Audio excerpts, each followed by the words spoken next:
أهلا بيكم. كل حاجة حوالينا بتتحرك بقوة، قوة خفية. النهاردة هنغوص في قلب القوة دي نفسها، الطاقة، وهنكشف عن صراع القوى الصامت بين عملاقين، آسيا وأوروبا. صراع عشان نعرف مين اللي هيشغل محركات الكوكب ده. يعني لو فكرنا فيها كده، إيه اللي بيشغل كل حاجة في عالمنا دلوقتي؟ من شاشة الموبايل اللي في إيدينا للعربيات اللي في الشوارع والمصانع الضخمة. الإجابة أبسط بكتير مما نتخيل، هي كلمة واحدة بس: الطاقة.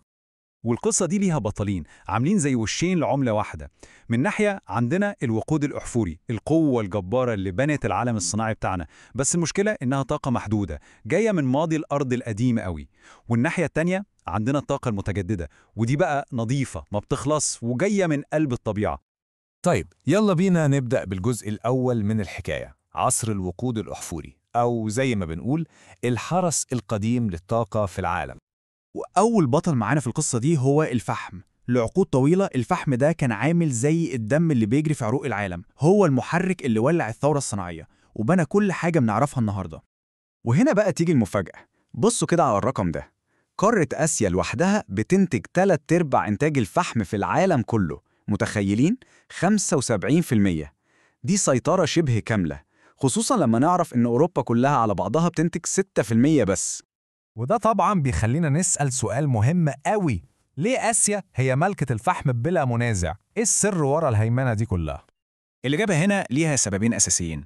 أولاً، القارة دي حرفياً عايمة على بحر من الفحم، احتياطات ضخمة وسهل جداً نوصل لها. ثانياً، في طلب داخلي مرعب، خصوصاً من صناعة الصلب اللي بتعتبر الفحم ده أكلها وشربها عشان تولد الحرارة العالية اللي محتاجاها.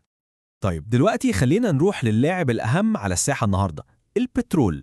لو كان الفحم هو قوة امبارح، فالبترول هو من غير أي شك وقود النهاردة.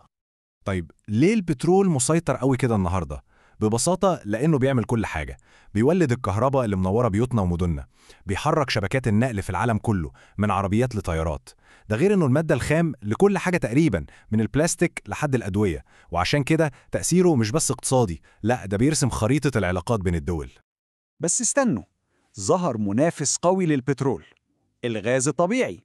والميزة الكبيرة بتاعته هنا هي إنه أنظف وأرخص وكمان أسهل في استخراجه، وده اللي بيخليه بديل مغري جدا في عالم بيدور بكل الطرق على حلول طاقة تكون مستدامة أكتر. ودلوقتي خلينا ننقل على الجزء الثاني من القصة، وهو صعود الطاقة المتجددة. موجة جديدة من القوة بتغير شكل العالم اللي نعرفه. بس السؤال هنا، ليه العالم كله بيتحول بالسرعة دي ناحية الطاقة المتجددة؟ إيه اللي بيخلي الكل متحمس ليها بالشكل ده؟ السبب في جاذبية الطاقة المتجددة دي بيرجع لثلاث نقط قوة أساسية. أولاً، إنها نظيفة ومش بتلوث كوكبنا. ثانياً، ما بتخلص على عكس الوقود الأحفوري اللي هيجي يوم ويختفي. وثالثاً، مصادرها موجودة في كل حتة تقريباً، شمس ورياح ومياه. والحاجة اللي تلفت النظر إن نفس اللعيبة الكبار، آسيا وأوروبا، هم كمان اللي بيقودوا الثورة دي. في آسيا الصين مسيطرة على كل حاجة، طاقة كهربائية، طاقة رياح وطاقة شمسية.